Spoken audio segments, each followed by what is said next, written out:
গাজায় হামলা চলতেছে, অলরেডি 53,000 ফিলিস্তিনি নিহত হয়েছে। 24 লাখ গাজাবাসীর জন্য মাত্র 9টা ট্রাক, ত্রাণবাহী ট্রাক। ইসরায়েলের আত্মরক্ষার অধিকার রয়েছে, তবে বর্তমান পদক্ষেপগুলো আত্মরক্ষার যৌক্তিক সীমা ছাড়িয়ে গেছে। সুপ্রিয় দর্শক, খবর সংযোগে নিয়মিত আয়োজন বিশ্ব সংযোগে আপনাদের স্বাগতম। আপনাদের সঙ্গে রয়েছে আমি কাজল হায়দার, আর আমার সঙ্গে রয়েছেন আমি ফমদিলর হোসেন।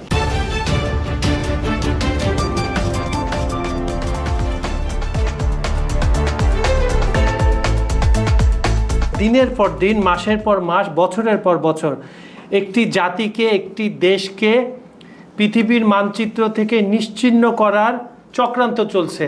কিন্তু আমরা যারা সো কল নিজেদেরকে মানুষ বলি, ইউএন বলি, তারপরে ওআইসি বলি, আমরা নিশ্চুপ, আমরা একটা শোক বার্তা দিয়ে ছেড়ে দিচ্ছি, বা হালকা একটা মন খারাপের কোনো কথা বলে ছেড়ে দিচ্ছি, বা দেশে সামান্য বিক্ষোভ টিক্ষোভ করে ছেড়ে দিচ্ছি, কিন্তু কংক্রিট কোনো ব্যবস্থা নেওয়া হচ্ছে না।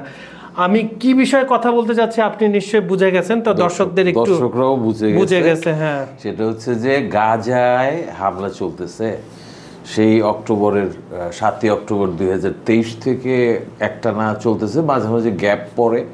অলরেডি 53,000 ফিলিস্তিনি নিহত হয়েছে, একটা হিসাবে বেরিয়েছে। আমার মনে হয় যে এই হিসাবগুলি তো অতটা এগুলি আনুষ্ঠানিক ফর্মাল ব্যাপার, অনেক মৃত্যু অস্বীকার করা হয়।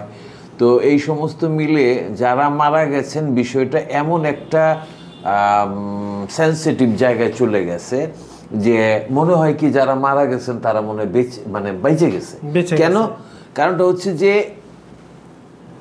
যেটা আশঙ্কা করা হচ্ছে যে আগামী 24 ঘন্টায় বা আরও কম সময়ের মধ্যে 48-24 ঘন্টায় ফিলিস্তিনি অন্তত 14,000 শিশু না খেয়ে মারা যেতে পারে। তারা কি অবস্থায় আছে শিশুরা? এবং এই জিনিসটা দেখেন, এটা একটা দুঃখজনক বিষয়। একই সঙ্গে আমার কিন্তু একটু হাসিও পাচ্ছে। কেন হাসি পাচ্ছে? যাদের সমর্থনে ইসরায়েল এই হামলাটা অনবরত কন্টিনিউ করে, তারা হঠাৎ করে দেখা গেল কি যে তাদের মধ্যে মানবতা জেগে উঠেছে, এবং তারা মনে করেন যে আপনার বলতেছে না, ফাইজলামি ঠিক না, এর ভিতরে অন্য কোনো সমীকরণ থাকতে পারে। এটা আমরা একটু আজকে ডিটেল আলোচনার মধ্যে এই জিনিসটাকে আনবো।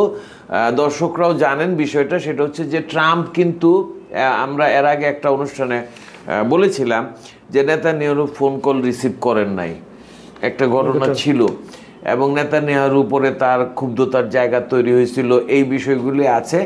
এখন যেটা হচ্ছে, ইউরোপিয়ান ইউনিয়নের গুরুত্বপূর্ণ দেশ যেগুলি আছে, তারা যেমন ব্রিটিশ প্রধানমন্ত্রী কিয়ার স্টারমার, ফরাসি প্রেসিডেন্ট ম্যাক্রো, কানাডার যে নতুন প্রধানমন্ত্রী মার্ক কার্নি, এরা সবাই বলতেছে যে গাজায় যে ইসরায়েলের সামরিক অভিযান, সেটা এমন একটা সংকট তৈরি করছে যেটাকে তারা বলতেছে যে এটা অসহনীয়।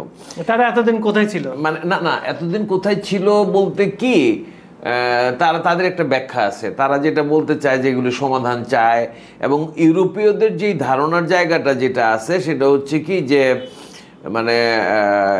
ইসরায়েল যা করে সেটা হচ্ছে আত্মরক্ষার জন্য করে, এরকম একটা তাদের মতবাদ। কিন্তু এটা তাদের মতামত। কিন্তু এখন তাদের যেই অবস্থানটা, সেই অবস্থানে যেমন আপনার একজন ইউরোপীয় ইউনিয়নের যিনি পররাষ্ট্রনীতির যিনি প্রধান, কাইয়া কাল্লাস বলেছেন, দেখেন কথাটা কি, কথাটা খুব গুরুত্বপূর্ণ, কথাটা খেয়াল করবেন। ইসরায়েলের আত্মরক্ষার অধিকার রয়েছে, এটা this is the starting. Second portion হচ্ছে, তবে বর্তমান পদক্ষেপগুলো আত্মরক্ষার যৌক্তিক সীমা ছাড়িয়ে গেছে। জিনিসটা বুঝতে পারছেন তো? বিষয়টা হচ্ছে কি, ইসরায়েলের এই হামলাগুলোকে তারা যে একেবারে অপ্রয়োজনীয় উদ্দেশ্য প্রণোদিত, এই বিষয়টা বলতেছে না। বলতেছে কি যে তাদের আত্মরক্ষার অধিকার আছে, কিন্তু এটা বর্তমান যে পদক্ষেপগুলি নেওয়া হচ্ছে সেইগুলি হচ্ছে আত্মরক্ষার যৌক্তিক সীমা ছাড়িয়ে গেছে। এখন যুক্তরাজ্য, ফ্রান্স, কানাডা এরা সবাই বলতেছে কি যে এটা করাটা ঠিক হচ্ছে না, এটা আন্তর্জাতিক আইনের সুস্পষ্ট লঙ্ঘন। তো আমার প্রশ্ন হলো যে এতদিন কোথায় ছিলেন? এটাই আমি আপনাকে বলি দিলাম। আমার গতকাল আমি CNN BBC দেখছিলাম, ভিডিওগুলো দেখছিলাম, মনে করেন 24 লাখ গাজাবাসীর জন্য মাত্র 9টা ট্রাক, ত্রাণবাহী ট্রাক ঢুকতেছে, মানুষজন লুটপাটের মতো করেন, তাতে তো খেয়ে বাঁচতে হবে। অনেক করুণ ভিডিও আছে আমার, দেখে আমি চোখের পানি কালকে ধরে রাখতে পারি না। এটা কি অবস্থা? আমরা কি সভ্য সমাজে, সভ্য পৃথিবীতে বসবাস করি যেখানে 24 লাখ মানুষ আছে, সেখানে মাত্র 9টা ট্রাকের অনুমতি দিয়েছে। পরে অবশ্যই বলতেছে জাতিসংঘ যে 100টি ট্রাক প্রবেশের অনুমতি দেওয়া হবে, কিন্তু না এটা জিনিসটা হচ্ছে কি, যেটা সেটা হচ্ছে যে নিউজিল্যান্ডে এখানে মানে একটা কথা বলছে যে মানে এদেরকে মানে ইয়ে করা দরকার, মানে অনবরত সাহায্য, অবিরাম সাহায্য, যদি এটার মানে প্রবাহটা নিশ্চিত করা না যায় তাহলে মানুষকে বাঁচানোটা খুবই 5 লাখ মানুষ ক্ষুধার্ত, অনেকে পশু খাদ্য ও বালি মিশ্রিত মানে কি ধরনের করুণ, মানে আপনি যদি ওই সিচুয়েশনে না থাকেন আপনি ঘটনাটা বুঝবেন না যে কি অবস্থা। না আমরা অনেক আলোচনা করতে পারি, আমরা অনেক চোখের পানি ফেলতে পারি, আমরা হাহাকার করতে পারি, কিন্তু আসলে এই জিনিসগুলো বোঝাটা সম্ভব না। তবে একটা জিনিস হচ্ছে কি, যেখানে এখন যেই ট্রাম্পের মাধ্যমে জিনিসটার একটা সূত্রপাত হয়েছে, এখন ইউরোপীয় ইউনিয়ন মানে ট্রাম্পের যারা সঙ্গী সাথী, মানে এই যে ফ্রান্স আছে, কানাডা আছে, এরা মানে মনে করেন আপনি, এরা বলতেছে এই পদক্ষেপগুলি নিতেছে। তবে এখানে আমি আরেকটা জিনিস উল্লেখ করব, সেটা হচ্ছে যে ফিলিস্তিনি নীতি নির্ধারণী যে সংস্থা আছে আল সাবাকার সহপরিচালক ইয়ারা হাওয়ারি একটা কথা বলছেন যে এই যে এখন বিবৃতিগুলি দেওয়া হচ্ছে, এগুলি অনেকটাই নিজেদের দায় থেকে মুক্তি পাওয়ার চেষ্টা। আমি আপনার প্রথমে যে প্রশ্নটা রাইজ করছিলাম, হ্যাঁ এই কথাটা কেন বলতেছে সেটা হলো যে উনি বলতেছেন এইসব দেশ এখনো ইসরায়েলকে অস্ত্র সরবরাহ করছে, এবং বিশেষ করে যুক্তরাজ্যের কথা উনি বলছেন যে গত 19 মাসে যুক্তরাজ্য থেকে ইসরায়েলে কত অস্ত্র গেছে তার তথ্য প্রতিনিয়ত বের হচ্ছে, এবং পুরোটা এখনো বের হয়। আমি আপনাকে বললাম না, এগুলা কি ভন্ডামির কোন দৃশ্য নাকি? আমি অস্ত্র দিচ্ছি প্লাস এখন নিন্দা জানাচ্ছি। জি জি জি জি না, এটা জিনিসটা হচ্ছে কি, এখন মনে করেন নিউজিল্যান্ডের একজন বলছেন মানবাধিকার সম্পর্কিত এক ভদ্রলোক বলছে, রবার্ট পেটম্যান জানাইছেন যে পশ্চিমা দেশগুলোর এই অবস্থানের পেছনে জনগণের চাপ বড় ভূমিকা রেখেছে। না এটা পড়ে আমার কাছে হাসি পেয়েছে। কেন হাসি পেয়েছে?